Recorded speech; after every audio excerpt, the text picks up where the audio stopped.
சுதந்திரம் என்பது சும்மாவா வந்ததே. பிளாசி முதல் செங்கோட்டை வரை உரை ஓவியம் என்பது சும்மாவா வந்ததே. செல்வந்தர்கள், செல்வாக்கு மிக்கவர்கள், ஆங்கிலம் படித்தவர்கள் என்று இவர்களே காங்கிரசின் தொடக்க கால தலைமை பீடத்தில் அமர்ந்தார்கள் என்று சொன்னீர்கள். காங்கிரசின் தொடக்க காலத்தில் சுதந்திரம் என்ற கோரிக்கையோ விடுதலை போராட்ட உணர்வோ இருந்திருக்காதுதான்.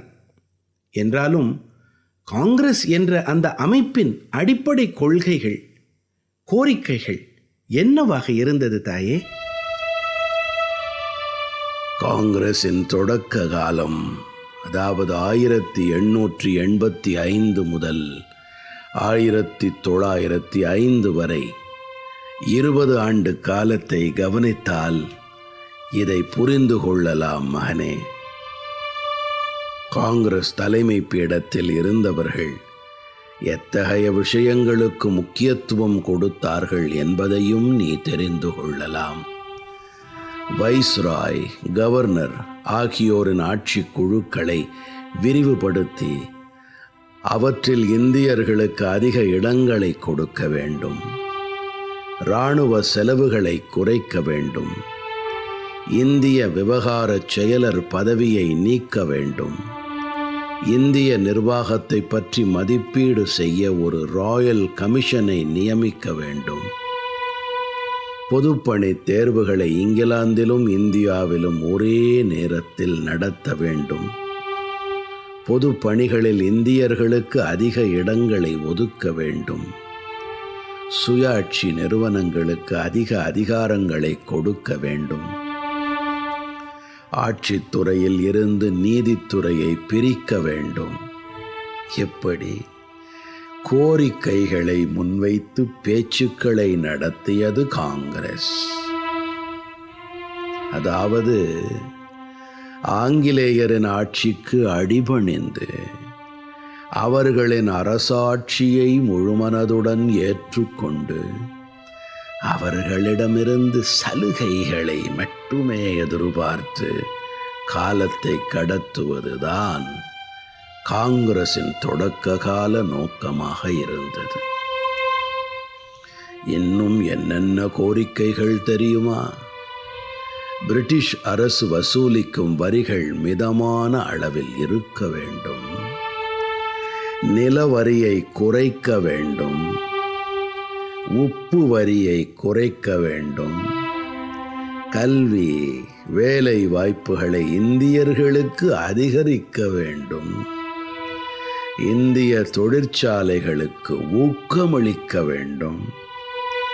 போலீஸ் இந்தியர்களுடன் நட்புறவு கொண்டு இருக்க வேண்டும். துணை கேள்விகளை எழுப்பவும் வரவு செலவு திட்டத்தை விவாதிக்கவும் உரிமை பெற்ற பிரதிநிதித்துவ சட்டமன்றத்தை ஏற்படுத்த வேண்டும். பிரிட்டிஷ் பாராளுமன்றத்தில் இந்திய பிரதிநிதிகளுக்கு இடமளிக்க வேண்டும். கிராம வங்கிகள் ஏற்படுத்தப்பட வேண்டும். பத்திரிகை சுதந்திரத்தை பாதுகாக்க வேண்டும். நிலச்சுவாந்தார்களின் சுரண்டலில் இருந்து விவசாயிகளை பாதுகாக்க வேண்டும். இப்படியெல்லாம் கோரிக்கைகளை முன்வைத்தது காங்கிரஸ். பொதுவாக பிரிட்டிஷ் ஆட்சியின் கீழ் இந்திய மக்களின் பொருளாதார சமூக நிலையை உயர்த்த வேண்டும் என்பதே அதன் நோக்கமாக இருந்தது.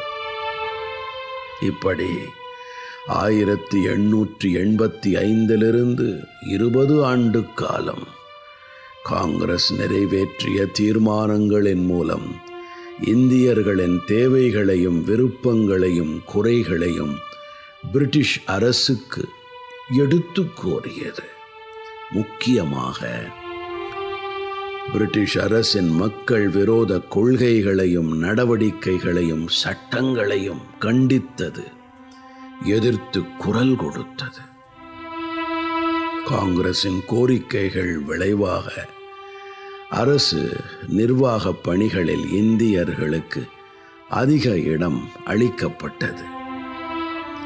அரசு பொதுப்பணி தேர்வுகள் ஒரே நேரத்தில் இங்கிலாந்திலும் இந்தியாவிலும் நடைபெற ஏற்பாடு செய்யப்பட்டது. காங்கிரசின் சட்ட ரீதியான போராட்டத்தினால் ஏற்பட்ட விளைவுதான் 1892 இந்திய மன்றங்கள் சட்டம் இயற்றப்பட்டது. இப்படியெல்லாம் சில மாற்றங்கள் ஏற்பட்ட காரணத்தால் தான் தொடக்க காலத்தில் ஆதரவளித்து ஊக்கமூட்டிய ஆங்கிலேய அதிகாரிகள் பின்னாளில் இந்திய தேசிய காங்கிரஸை வெறுக்கத் தொடங்கினார்கள்.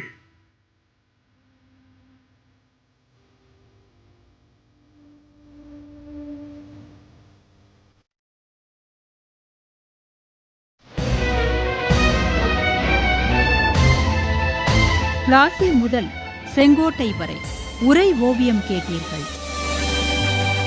எத்தனை எத்தனை தடியடியை தாங்கினர், எத்தனை எத்தனை செக்கிழுத்த